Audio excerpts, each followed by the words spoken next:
bağlaştık.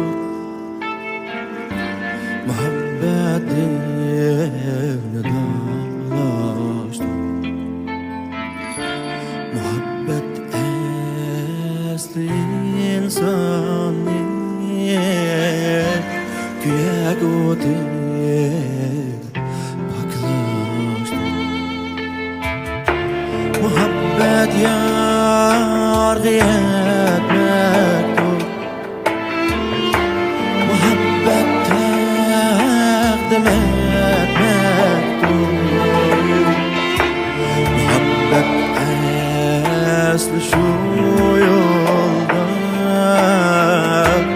aziz canım geçmektir.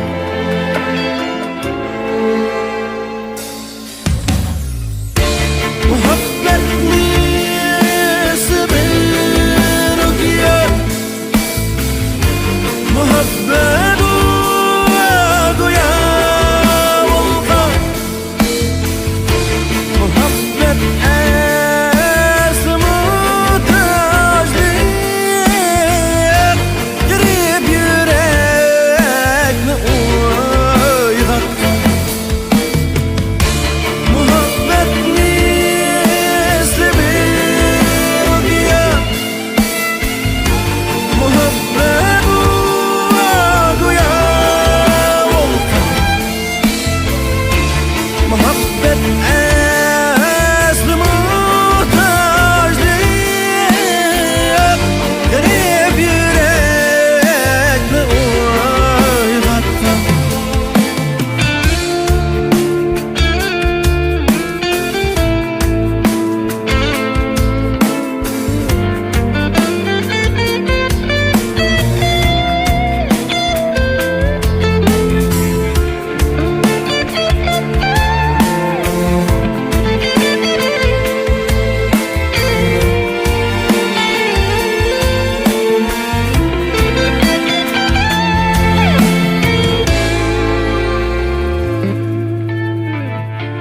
Muhabbet yargı etmektir.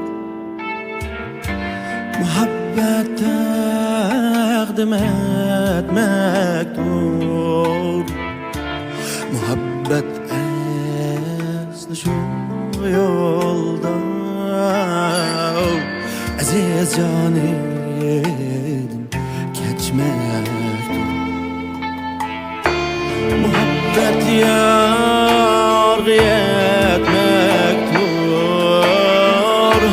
Muhabbet takdim etmektir. Muhabbet esli şu yolda aziz canım geçmektir. Muhabbet misli bir okuyar, muhabbet